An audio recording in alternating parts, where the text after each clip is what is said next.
I'm opening this with Hejinian and with a quote from the spring 2007 American Poet, in which she is asked, what are some creative ways to promote poetry? And she replied, poetry doesn't need promotion. People need time. A revolutionary way to promote poetry might be to criminalize capitalism's theft of people's time. Her poem. I am writing now in preconceptions, those of sex and ropes.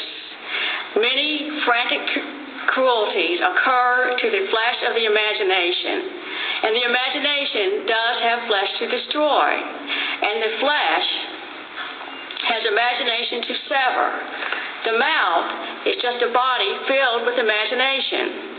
Can you imagine its contents, the dripping into a bucket and its acts, the ellipses and chaining part, the feather, the observer? The imagination bare has nothing to confirm it.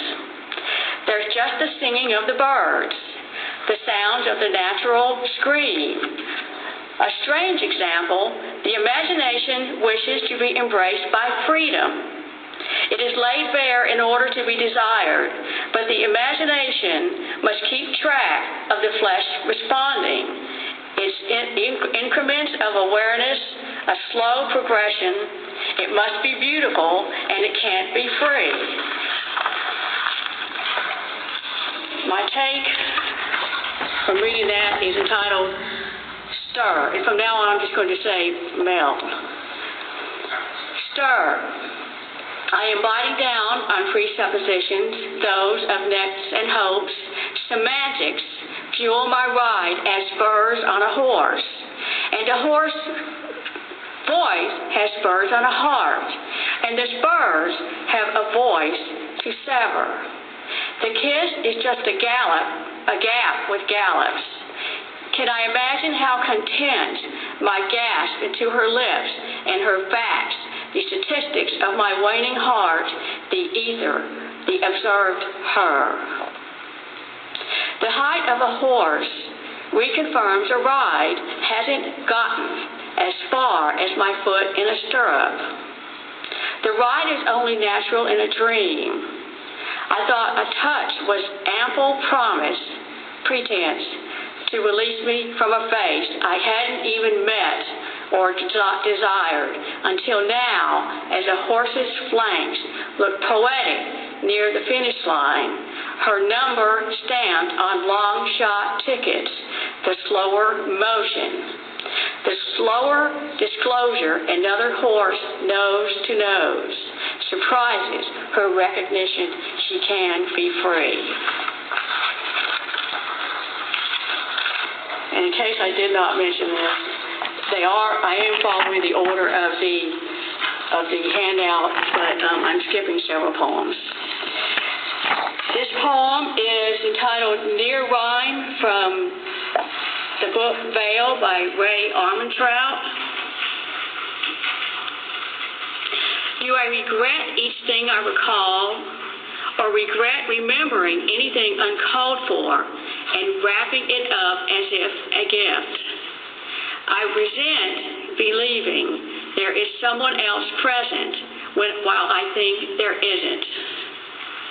That young girl listening to Angel Baby on a pink plastic radio while staring out her window of the planet Venus was conscious of doing what girls do, thrilled to correspond.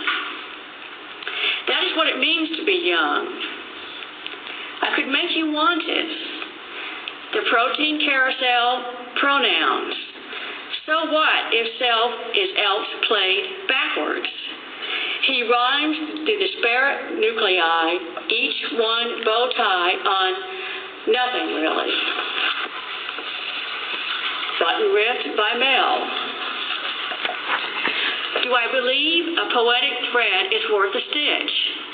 Can I reimagine cat hair on her jacket, prove the feline she calls our little girl is the same shed as purr? We resent the leaving air. Sneezes gone in a matter of a purr sounds like an afterthought, an echo without cavern. A cat's purr, calm, ecstasy, or pissed fury, we haven't earned the ferocious feel usually preserved in oil or velocity.